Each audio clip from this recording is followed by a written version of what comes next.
The first Quiet Place got an Academy nomination for how they sound mixed their film. This one, it had some missteps. Okay guys, buckle in, because this is gonna be a long video. Welcome to Copper Shock, where we are horror obsessed. My name is Tasha Wheelhouse, and today I would love for us to discuss A Quiet Place 2 from 2020. I began to realize some things about this film, some specific holes that we're gonna talk about today. When it first came out, I'd really hoped that it was going to be a multi-viewpoint situation of different characters, something similar to The Stand or World War Z. Both of those books are wonderful world-building stories about how everyone's life is completely complex. There's a word for that. It's called sonder. When you realize that the person who's driving next to you on the freeway, their life is just as complicated as yours. They have hopes and dreams.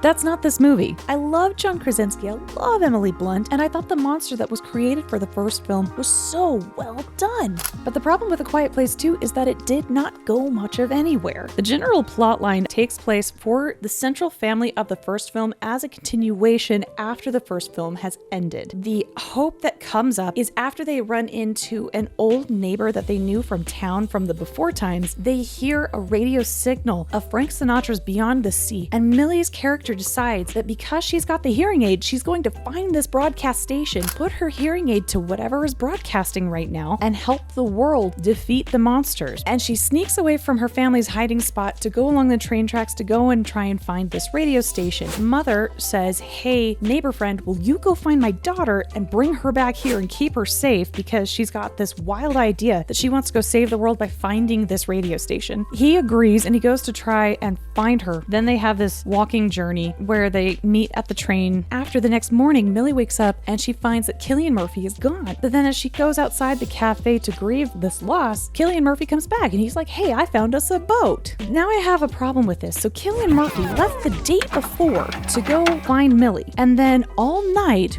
went to the marina to find a boat, and then walked all the way back to the cafe overnight to get Millie, because by the time they walk all the way back to the marina, it's nightfall. So in theory, he's been up for 48 hours. Then they, have some trouble at the dock. Then they get in the boat and they get to the island where the radio station is. And then it's that night. And they're like up all night into the morning. So Cillian Murphy is up for like 72 hours walking miles. I don't understand this. In Dungeons and Dragons, you have to have a rest period. Otherwise, you're severely weakened against your encounters. To quote John Krasinski about how the second continuation came about, this is what he had to say. I had no intention of doing a second movie because the first movie was never supposed to be a franchise. Then it kept stewing in my brain and I wanted to tell a whole new story. The only idea I had in my head was to make Millie the lead character. It became as personal, the second one, if not more personal than the first one. The first one is about the intimacy and the promise you make to your kids that we will always protect you. The second one is when that promise is inevitably broken and those kids need to go out into the world. That is a beautiful sentiment, and I can see how he tried to steer the film in that direction, but it did feel forced. Her arc is complete. She's going to be fine, but all of the other people around her are still broken, which is why I think I was more interested in hearing their stories. She is the only person on this planet who knows how to defeat these things. Well, I guess second, if you think about the fact that apparently everyone else knew that they could drown in water. Keeping my sarcasm to a minimum, at least trying. I got some grievances about this film. A lot of the unpicking of the world-building rules that were established in the first film that are then disregarded in the second one. There is a scene where Emily Blunt's character has walked out to retrieve a revolver from this iron vat. But there's this big cascade of water falling down the floor in front of where they are, and there's this monster that reveals himself behind the water cascading around its head. And I'm sitting here thinking, that has got to be so loud for that thing. Water is noisy. There is an entire scene in the first film where John Krasinski's character makes a point to take his son to a waterfall to allow him to freely yell out loud, to not always be so afraid to make sounds, and that there are things that cancel each other out. And there's a callback in that first film to a different scene where Emily Blunt hides her and her baby behind a cascade of falling water so that the monster's masked from her. And yet this scene in the sequel film, the monster's using it as a way to hide while the water's rushing around where his very big ears are. I do not buy it. The first scene that John Krasinski wrote in his screenplay is Millie coming upon a train yard. This was the moment that broke my realism for this film. She walks into a train car with a broken open side, and a couple of birds are startled and flap their wings hard and caw and fly away. And I thought, oh man, she's got to go hide. That's a lot of noise. There was a part of this train scene where she's trying to reach for a first aid kit, but there's no reason to. Like, she's not hurt. She doesn't need the resource. So her putting herself in what feels like tension danger in order to obtain it felt weirdly out of place. And then she screams when a corpse falls on her arm and she falls down on her butt in this car. And at the other end of the car is a monster. But why isn't the monster just charging her? There's lunch. And it didn't. It just did this lumbering thing. Cheating is how it felt because the cawing of the crows, and she yells. And even then, Emmett comes in to save the day and shoots the monster in the back of the head. And he says to Millie's character, we have to leave. They heard that gunshot. And then no other monster shows up. Like, they decide to sleep in that cafe that they're hiding in. But that's a weird way to tell the story. Who made this choice? Because this cannot be in canon for how much thought they put behind this monster. Why is no one keeping an emergency rock in their pocket? If the only thing that this monster wants to hunt you for is above a certain decibel sound and it gets too close, just take a rock out of your pocket and chuck it as hard as you can at something that's going to make noise way over there for it to go investigate it and get frustrated. Why is no one doing that? It is so easy. The dungeon sense in this film just, rubs me the wrong way. And here's the thing, like, you could gang up on these monsters in that way. You keep a rock in your pocket and then you throw the rock to distract it to go over there. And then you turn on your ace in the hole hearing aid to like cripple it and then shoot it in the back of the head. Like, it almost feels like cheating, but hey, if we know the advantage, let's just use it. We're gonna talk about the feet. Why does this family not have any form of shoe? I mean, like, even just mummy wrapping fabric around the soles of your feet. We are not hobbits. I understand living in your own bubble for the last year and a half, where you know where all the broken glass is and that you have cleared it to make it as a living space, but you're going outside that bubble. You're walking on old wood train tracks, and I think you would form calluses, but I don't think they'd be that good. If I'm wrong on that, if there's a podiatrist who watches this video at all, this one kind of gets my goat a little. The towel on the door. Why would you not just bundle up the towel and stick it in the notch so that it never has to accidentally be draped over or not draped over and draped over and not draped over? Why would you ever need to not drape it over the notch? It's unbelievably unsafe. Like, stupidly unsafe. So I have a problem with that. It's a great way to get yourself killed, which they almost did in that movie. Now we're going to talk about the marina and the marina necktie. I found it strange that Cillian Murphy's character, as he's bending down to release the rope around the cleat, he hears a sound and he sees a motion and he's like, I'm going to get the gun and investigate this in the middle of the night in an area I don't know. Understanding that this is the character who does not believe in humanity apart from everyone else in this cast, and he sees a poor whimpering girl and he wants to help this young child. Is he not the most skeptical person out of everyone on screen to be like, this looks like a trap? So the little girl pops up and then she ties this rope around Cillian Murphy's neck that's hooked up to this fishnet covered in cans and stuff so it would go clinky clinky, and he's, stuck because he doesn't want to move and make sounds. And then all the marina people, they come out like a birthday surprise party from who knows where, because this is not a big dock. We're gonna take Millie now and we're gonna be bad guys. They don't really expressly say how they're bad guys, but they look all dirty and stuff, so I'm sure they're bad. And apparently they don't listen to Frank Sinatra. It will make contextual sense in a minute. Here's the other thing about the clinky marina necktie trap. My homeboy is next to water. The only reason the marina necktie would go clinky is because it is in air. If you dip those cans into the water, it will not go clinky. It's a really stupid trap. And it's not like he didn't have a lot of space to move either. Guy had like 10 solid feet of leash to run up to his captor, hook the captor by the neck and pull him back and tie him to the marina post. And even then, as he was moving, the captor was so far away that he didn't even bother moving as soon as he heard the clanks from the necktie from Cillian Murphy moving. Like, it was painfully slow. And he had enough space to jump into the bay and be underwater. And even the marina people, they deserve to die at this point, because all of them understood this rule that we eventually figure out, that these monsters cannot swim in deep water, but they know that they can jump really far and pretty accurately, so they can jump onto the boats that they're trying to escape from. How have they survived up through this point? Why did they not jump in the water to entice the monsters in the water? We're to my second to final major issue. So Millie hears this song Beyond the Sea coming from this errant radio station that that she locates to an island on a map, and she's gonna go find this radio station. This is gonna feel a little strong, but this is how I feel. What a fantastic waste of everyone's resources and time! What is happening? What you should do with those resources, I'll tell you what should have been on the resource.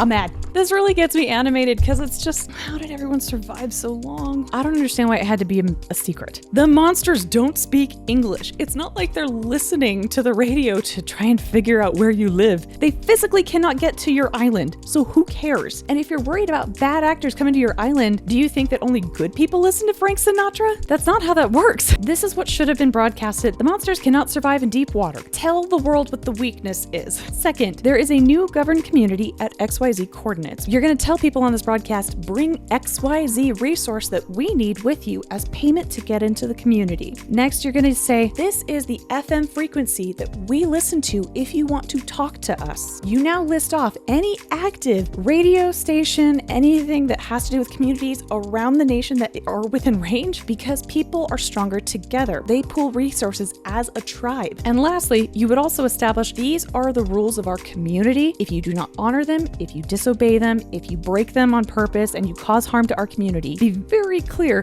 about what the price is if they decide to be naughty. You have to protect the tribe. You could try to ostracize them, but mostly you might not want to risk it. It just depends on the level of danger that they give to you. The last problem I have with this is I don't think it really honored Millie's character either. She wants to save everybody. Even though they mention in the film that this radio broadcast only goes so far because of the mountains blocking the radio signal. I don't know, she's helping like a pocket of Virginia, and the film feels like it abruptly ends because yes, she's achieved her goal, but not really, because we don't even see the fruits of her labor. We don't actually know who she's helped. Like, no one's seeing the Death Star burn in the sky. I'd love to have seen that. Like, how did she affect the world? We don't know. It just stops. Here are some things I would have loved to have seen about this movie. I was thinking about the crows scene. Birds can be seen as a way of freedom in life. They have the ability of flight, nest homes to begin new families and a new cycle of life together. And birds, they sing, and we love to listen to them. Most of the time, it depends on the bird. I think it would have been beautifully metaphorical if, as the family was walking through uncharted wood territory, if they saw like a bird up on a tree and they feel hopeful looking at it, only to have that bird attract sound and have it immediately eaten in front of them. This symbol of hope be gone. I don't want to see birds hurt, to be clear. What that would mean for the characters to see that beautiful piece of life gone and reminded of the death of their father, because they don't really process it in the film. Lee died the night before. The family doesn't even talk about it. It's almost like they've just all accepted it as part of life. I wanted to see them go through specific stages of grief. Next, we're going to talk about Cillian Murphy's character, Emmett. Emmett's a super compelling character. Shoot, I wanted the whole film actually to be about him. What I had hoped for in seeing this opening scene of John Krasinski's family and how they're getting out of town, of it transitioning to Cillian Murphy and seeing his survival and all of the things happening to him and how he then encounters that family again later on in the film in a third act. Why Cillian Murphy had lost his faith in humanity. What did he see to get him there? Because his whole personality had changed from the opening scene to when we see him again. He's much more somber, he's much more burdened, he's much quieter and slower in his movements on purpose. I would have loved to have seen reliving the horrors that he has endured, the brutality or hard choices he made, and he believes that he is part of the population of humanity that he himself is quoted as saying, not worth saving. Maybe Cillian, who couldn't protect his son in this film, then uses it as a segue to protect Millie's character to her goal and success, and then forgive himself, which I think was implied in this film, but it's not really spelled out, and I can't feel emotionally attached to that in any way because I don't understand what happened to the guy. I want to, but I don't know. If he had lost someone through means of his own fault, that could have been a beautiful way for him to connect with Millie's character, because it kind of was her fault that her little brother died. Yeah, he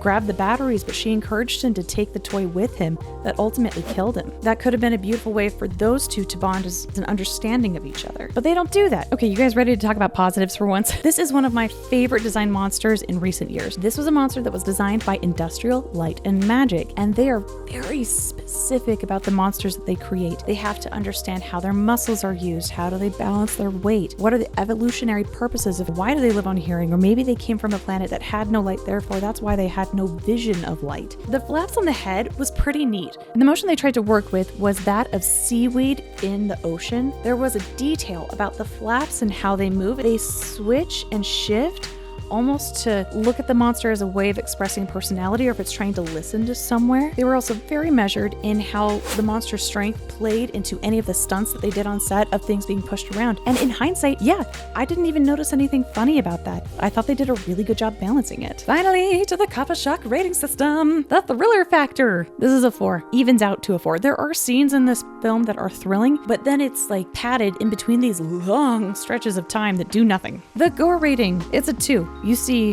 one person on screen that's effectively killed, and you see a bunch of other people just being smacked around by the monster. And you see a big splash of blood in the water, like Jaws version. That's it. Special effects, 10 out of 10. As I just said, this monster is amazing. The way that they had balanced the monster's physicality into the stunts of the set was so well done that this gets a 10 out of 10. Well done, Industrial Light and Magic. Well done. The production value, it's a 9 out of 10. I did like the sets. I did like all the locations that they chose, and they did shoot on location. And they did put Cillian Murphy and Millie into ice cold lake water at 4 a.m. They get points for that. The storytelling, 2 out of 10. I've picked this apart pretty hard. Like, the more I watched it, there are even things on this list I haven't even talked about in this video because it is already so long. Yeah, this is a 2 out of 10. If there are other things that I have completely missed, I want to hear them in the comments. Anything from A Quiet Place 2 that you found, weird holes that maybe I didn't even mention in this film, or things that you liked about it. I liked A Quiet Place. I really wanted A Quiet Place 2 to be good. I really wanted it.